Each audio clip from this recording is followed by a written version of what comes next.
വന്ന് ഞെളിഞ്ഞ് നെഞ്ചും വിരിച്ച് നിൽക്കുക വലിയ ആടിനെ പോലെ. എടോ താരൊക്കെ മനുഷ്യനാണോ? അവിടെ റോട്ടിലൊരാളെ നാട്ടുകാരെല്ലാരും കൂടി എടുത്തിട്ട് ഇടിച്ച്. തനിക്കൊന്നും പോയി ഇടപെടാൻ പാടില്ലായിരുന്നു. ചേട്ടനാ വിളിക്കലോ വന്നു, ചേട്ടനൊന്നും ഇടപെടാൻ പാടില്ലായിരുന്നു. അത് കൊള്ളാം.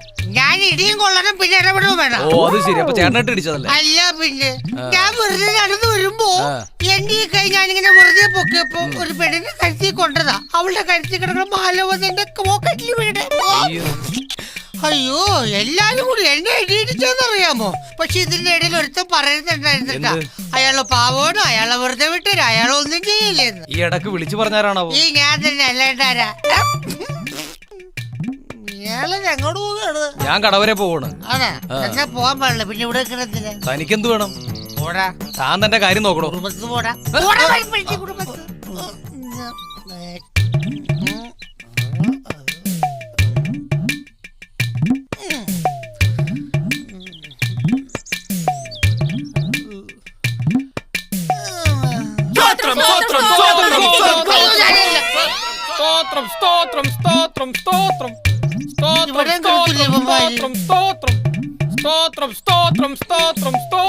ഇന്നെല്ലാത്തിനും ഞാൻ ശരിയാക്കി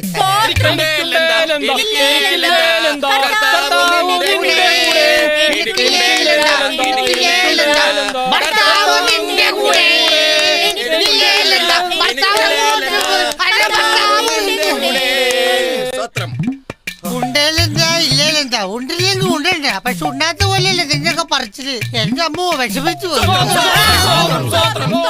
കർത്താവിനെ കണ്ടിട്ടോ? കർത്താവ് നമ്മുടെ നാഥൻ, നമ്മുടെ കർത്താവ് എല്ലായിടത്തും മുട്ടുമുണ്ട്, തൂണിനുമുണ്ട്, തുരുമ്പിനുമുണ്ട്, നമ്മുടെ മനസ്സിലുമുണ്ട്. കർത്താവിനെ കുറിച്ച് പറയുവാനായിട്ട് എനിക്ക് വാക്കുകൾ കിട്ടുന്നില്ല. മകനെ, നീ ഞങ്ങളോടൊപ്പം വരിക, ഞങ്ങളുടെ പ്രാർത്ഥനയിൽ പങ്കുചേരുക. ഞാൻ വരാം, പക്ഷെ എനിക്ക് ബിരിയാണി ചോറ് തരണം. എനിക്ക് പോരാൻ നേരത്തെ 200 രൂപയും തരണം. പറ്റുമോ? നീ വേദപുസ്തകത്തിന്റെ 6-ാമത്തെ കണിയിൽ 5-ാമത്തെ അധ്യായം വായിച്ചിട്ടുണ്ടോ? നീ ഉണ്ടില്ലെങ്കിലും അവളെ ഉറക്കുക.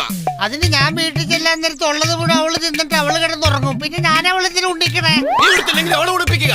എന്റെ ഉള്ള മുണ്ട് വരെ എടുത്തിട്ട് അവള് സാരിയും ചുരിദാറും ഒക്കെ തയ്ച്ചേക്കണേ. പിന്നെ ഞാൻ അവളത്തിന് ഉടുപ്പിക്കണേ. നീ ഉറങ്ങില്ലെങ്കിൽ അവളെ ഉറക്കുക. അവള് തിന്നു കഴിഞ്ഞ് നല്ല ഉറക്കമില്ലേ? ഞാൻ ഉറക്കേണ്ട കാര്യമില്ല, അവള് ദൈവത്തെ കണ്ടിട്ടുണ്ടോ? ഇല്ല. ദൈവത്തിന്റെ മകൻ ജയറാമിന്റെ സിനിമ കണ്ടു, വളരെ നന്നായിട്ടുണ്ടോ. ഒരു ആഞ്ഞിലത്തടി വീട്ടിൽ ഇരിപ്പുണ്ട്, അത് ഞാൻ കർത്താവിൽ അർപ്പിക്കാം. പക്ഷെ കാശ് കുറച്ച് നിങ്ങൾ ഇടപാട് ഞാൻ പറഞ്ഞോളട്ടെ, ആകാശത്തിലെ പറവകൾ വിതയ്ക്കുന്നുമില്ല, കൊയ്യുന്നില്ല, അവ കളപ്പറയിൽ ശേഖരിക്കുന്നുമില്ല. പക്ഷെ ബസ്സിലെ കിളികൾ തോണ്ടുന്നുണ്ട്, ചിക്കുന്നുണ്ട്, മാതുന്നുണ്ട്, പക്ഷെ ആരും അറിയുന്നില്ല. വലിയവനാണ്. ആണോ? ഞാൻ അറിഞ്ഞില്ലേ വലിയവനാന്നുള്ള കാര്യം. ദൈവം വിളിക്കും. ഒരു കാര്യം ചെയ്യും, എന്റെ മൊബൈൽ നമ്പർ കൊടുത്തരും, മിസ് കോൾ അടിക്കരുത് പറഞ്ഞു. കാരണം എന്റെ കാശില്ല, തിരിച്ചു വിളിക്കാൻ. മകനെ, നീ നിന്റെ ശത്രുക്കളോട് ക്ഷമിക്കും. ഞാൻ ക്ഷമിച്ചല്ലോ. കഴിഞ്ഞ ദിവസം എന്റെ വീടിന്റെ പരിസരത്തുള്ള ഒരു ശത്രുവോട് ഞാൻ ക്ഷമിച്ചു. നീ വലിയവനാണ്. ഞാൻ വലിയവനായത് കൊണ്ടല്ല, അവൻ എന്റെ പെണ്ണുമ്പിള്ള ടോളിച്ചോടി പോയി അവൻ എനിക്ക് മനസ്സിലാക്കി തന്നു. മകനെ, വേദപുസ്തകത്തിൽ 4-ാം ഖണ്ഡത്തിൽ 5-ാം അധ്യായത്തിൽ പറഞ്ഞിരിക്കുന്നത് എന്താണെന്നറിയാമോ? ഇല്ല. നന്മ സ്വർഗത്തിൽ പോകുന്നു, എന്നാൽ തിന്മ ചെയ്യുന്നവനോ പാർലമെന്റിലേക്ക് തിരഞ്ഞെടുക്കപ്പെടുന്നു. മകനെ, മനുഷ്യബന്ധം നിലനിൽക്കുന്നത് കെമിസ്ട്രിയിലാണ്. ആര് പറഞ്ഞു കെമിസ്ട്രിയിലാണെന്ന്? മാത്തമാറ്റിക്സിലാണ്. മാത്തമാറ്റിക്സ് ഒരു വട്ടപൂജ്യം, അതറിയോ? ഭൂഗോളത്തിന്റെ ഓരോ സ്പന്ദനവും മാത്തമാറ്റിക്സിലാണ്. തന്റെ കൈവെട്ടിയെ ചേർത്താൽ എന്നെ സംബന്ധിച്ചോളം മരിച്ചു കഴിഞ്ഞു. മകനെ ഞാനൊരു തെങ്ങ വെച്ചു, 18-ാം പട്ട. പട്ടയ്ക്ക് ഞാൻ 24 മണിക്കൂറും വെള്ളം ഒഴിക്കും. ചിലപ്പോ വെള്ളം ഒഴിക്കാതെ ഇരിക്കും, ഡ്രൈ ആയിട്ട്. അതെന്റെ ഇഷ്ടം. അത് വെച്ചാൽ പാവക്ക് കീ കൊടുത്തോളൂ. മകനെ, കർത്താവിനെ നീ കണ്ടിട്ടുണ്ടോ? കർത്താവ് ആകാശത്തിലുണ്ട്, ഭൂമിയിലുണ്ട്. കർത്താവ് സർവ്വവ്യാപിയാണ്. നിന്റെ വീട്ടിലുണ്ട്, നിന്റെ ഹൃദയത്തിലുണ്ട്, എന്റെ ഹൃദയത്തിലുണ്ട്. കർത്താവിനെ നീ കണ്ടിട്ടുണ്ടോ? കർത്താവ് എന്റെ പേഴ്സിലുണ്ട്. എന്റെ പേഴ്സിൽ കർത്താവുണ്ട്. കർത്താവിനെ കണ്ടിട്ടില്ല. ദേ നോക്കൂ, എന്റെ പേഴ്സിലേക്ക് മകനെ. കർത്താവാണ് കാണുന്നത്, നമ്മുടെ കർത്താവ്. സിനിമാ നേരം ബാബുവാണ്ടിയുടെ ഫോട്ടോ കാണിച്ചിട്ട് കുറെ കർത്താവാണ്. അയ്യോ, അപ്പൊ ഇത് കർത്താവല്ലേ? അല്ല, നിന്റെ ഭർത്താവ്. പിന്നെ ആരാണ് കർത്താവ്? നമസ്കാരം, ഞാൻ പ്രകാശൻ. ഇന്ന് ഓണമായിട്ട് 2 അടിക്കാൻ ഒറ്റ വഴി പോലും ഞാൻ കാണുന്നില്ല. നിങ്ങൾക്കറിയാലോ എനിക്ക് ജോലി ചെയ്യാൻ പാടില്ലാന്ന്. ഞാൻ ജോലി ചെയ്യുമ്പോഴേ എൻ്റെ ശരീരം മൊത്തം അങ്ങനെ വെള്ളം പോലെ വരും. ചിലരതിനെ വിയർപ്പെന്നാ പറയുന്നത്. അതുകൊണ്ട് 2 എണ്ണ അടിക്കാനുള്ള വഴി തുറന്നു തരാൻ നിങ്ങളും കൂടി ഒന്ന് പ്രാർത്ഥിക്കണം. ഒരു വഴിയുണ്ട്, ഇപ്പൊ വരാം. ചേട്ടോ, പേപ്പർ വേണോ? പിന്നെ പേപ്പർ വേണം. ആ, ഇതാണോ? എന്നാ എടുത്തോ. നല്ല കനമുണ്ടല്ലോ. പിന്നെ ഇപ്പോഴത്തെ പേപ്പറല്ലേ, നല്ല ക്വാണ്ടിറ്റി ഉണ്ടാവും. അത് ശരി. എന്നാ, ഇത് വെച്ചോ. ഓ, സന്തോഷം. പൊക്കോ.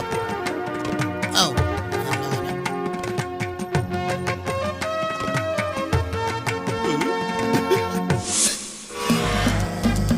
ഔ, ഇതെന്ത് ഇഷ്ടികയോ? എടാ സാമദ്രോഹി, നിന്നെ ഞാൻ 10, 20, 30. ഇതെന്താടാ എന്നാ ഇത്? ചേട്ടന്റെ പൈസ പിടിച്ചേട്ടാ. എന്റെ ഇഷ്ടിക ദോഷം. എന്ത്? അയ്യോ, മേലെ ഇതുപോലെ തട്ടിപ്പോയിട്ട് വന്നു. പോടാ.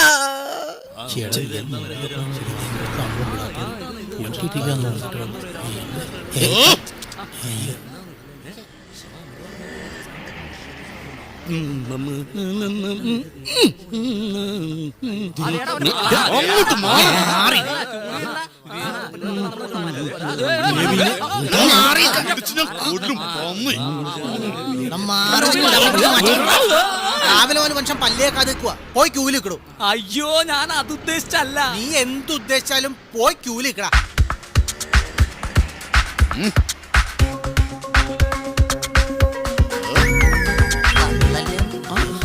യൂണിഫോം കിട്ടിയത് നന്നായി. ഇവർക്ക് തന്നെ കൊടുക്കാം ആദ്യത്തെ പണി. ആ, യെസ് സാർ. ബില്ലില്ലാതെ ആര് മദ്യം കൊണ്ടായാലും അവരെ കസ്റ്റഡിയിൽ എടുക്കും സാർ. Okay sir. ആ സാറേ, ഇവിടെ ഒരുത്തം വെള്ളം അടിച്ച് ഓവറായി കിടപ്പുണ്ട്. Over over.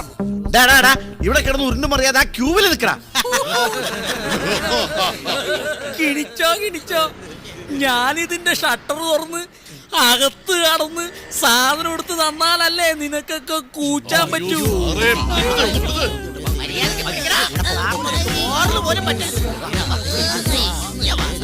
സാറെന്താ ഇവിടെ? ഞാനോ? അതായത് ബില്ലില്ലാതെ മദ്യം കൊണ്ട് ആര് പോയാലും അവരെ കസ്റ്റഡിയിൽ എടുക്കാൻ SI പറഞ്ഞു വിട്ടതാ. ഈ മദ്യം ഇങ്ങോട്ട് ഇറക്കണതാരാ?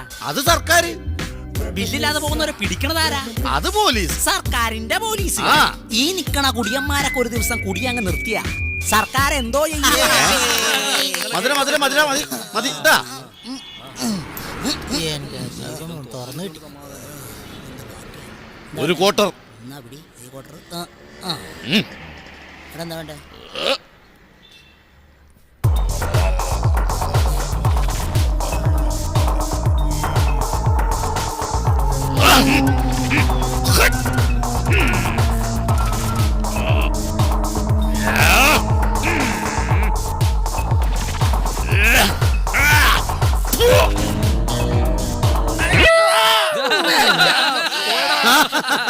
ഇതാ പറഞ്ഞ തടി ഉണ്ടായിട്ട് ഒരു കാര്യമില്ല. വെള്ളം അടിച്ചു കഴിഞ്ഞാൽ ഒക്കെ പോക്കാ. എടാ എനിക്ക് പോടാ പോടാ പോടാ പോടാ. അവിടെ 2 കോടി കൊടുത്തു. ഇനി നാളെ 3 കോടി രൂപ ഞാൻ കൊണ്ടുപോയി കൊടുക്കും. ദയവ് ചെയ്ത് എന്നോട് ഈ കാശിന്റെ കണക്ക് പറയല്ലേ ചേട്ടാ. 5 ലക്ഷം രൂപയല്ലേ? നാളെ തന്നെ ഞാൻ ബാങ്കിലേക്ക് 5 ലക്ഷം രൂപയുടെ ഡ്രാഫ്റ്റ് ഇട്ടേക്കാം. ഏട്ടൻ വന്നെടുക്കാൻ മറക്കരുത്. 5 ലക്ഷം രൂപയല്ലേ? നാളെ തന്നെ. ഓക്കെ ചേട്ടോയ്, ഏറ്റവും കുറഞ്ഞ ക്വാർട്ടറിന് എന്താ വില? 50 രൂപ. 45 രൂപയുടെ കോട്ടറുണ്ടാ? ഇല്ല. ചേട്ടാ, ഇനിയിപ്പോ എന്നാ ചെയ്യും? ചേട്ടോയ്, 5 രൂപ എടുക്കാൻ. 5 രൂപ എന്തിനാ? 5 രൂപക്കാന്റെ ഒരു കോട്ടർ നമുക്ക് വട്ടം പൊട്ടിക്കായിരുന്നേ. ആർക്ക് വേണോടോ തന്റെ ക്വാർട്ടർ? ഞാൻ ജോണി വോക്കർ ഫുള്ള് മേടിക്കാൻ വന്ന. ഇനിയിപ്പോ ഇവിടെ കള്ള് ഷാപ്പ് അവിടെ കാണും. ദേ അവിടെ എങ്ങാനും ഉണ്ട്. ആണാ? പക്ഷെ അവിടെ ആനമയ്ക്ക് കിട്ടത്തുള്ളൂ. ആന മയക്കെങ്കിൽ ആന മയക്കും. ഹലോ, 10 ലക്ഷം രൂപയല്ലേ? ഞാൻ വീട്ടിൽ കൊണ്ടെത്തിക്കാം.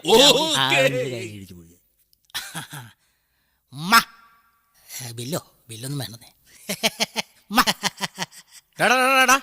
അവിടെ ആ ബില്ലും കന്നി. ബില്ല് കളഞ്ഞുപോയി. ബില്ല് ബില്ലില്ലെന്നേ. ബില്ലില്ലെന്നോ? ബില്ല് കളഞ്ഞു. അതൊന്നും പറയാൻ പറ്റില്ല. ബില്ല് ബില്ല് കറണ്ട് ബില്ലുണ്ട്. മതിയോ? കറണ്ട് ബില്ല? വീട്ടിലെ കറണ്ട് ബില്ലേ? അതൊന്നും പറയാൻ പറ്റില്ല. സാധനം തരാൻ പറ്റില്ലെന്ന്. സാധനം തരില്ലെന്ന്. ആറ് അരി മേടിക്കാൻ പറ്റിയ കാശാ. അരി മേടിക്കാൻ പറ്റിയ സാധനം ഇങ്ങട് താടാ. പോടാ. പോടാ. എല്ലാം പോയി. എന്റെ അമ്മേ, പോലീസ്. നമസ്കാരം സാറേ. സാർ ഏത് സ്റ്റേഷനിലാണ് ഡ്യൂട്ടി? അല്ല സാർ, ഞാൻ അങ്ങനെയൊന്നുമില്ല. എല്ലാ സ്റ്റേഷനിലും ഉണ്ട്. Police station, fire station, civil station. ഒന്ന് വിട്ടുപോയി കംഫർട്ട് സ്റ്റേഷൻ ഓ. ഞങ്ങള് പോലീസുകാരുടെ യൂണിഫോം എടുത്തിട്ടോണ്ട് ഞങ്ങൾക്ക് കിട്ടുക തന്നെ പണിയുന്നോടാ കള്ളറാസ്കൾ ആണടാ നീ. എന്റെ പൊന്നു സാറേ, ഞാനൊരു പാവാ സാറേ. നീ പാവാണോ പണക്കാരനാണോ എന്നുള്ളത് സ്റ്റേഷനിൽ ചെന്നിട്ട് തീരുമാനിക്കാം. സാറേ, ഏ? ഓണായിപ്പോ 2 അടിക്കാൻ വേണ്ടിട്ട് ഞാൻ ഈ യൂണിഫോം എടുത്തിട്ടത്. റാസ്കൾ. ഹാ, നീയൊക്കെ ഇങ്ങനെ ചെയ്യാൻ തുടങ്ങിയ ഞങ്ങള് പാവപ്പെട്ട കാശില്ലാത്ത ഒറിജിനൽ പോലീസുകാർ എന്ത് ചെയ്യൂടെ? എടേ, ഞങ്ങൾക്കും ഓണക്കാലത്ത് കഴിക്കാൻ ഇതൊക്കെ അല്ലടേ ഉള്ളൂ മാർഗം. അതെ. ഇനി ഞങ്ങളുടെ യൂണിഫോം എടുത്ത് അണിയോ? ഇല്ല. അണിയുവോ? ഇല്ല. അണിയുവോ? ഇല്ല.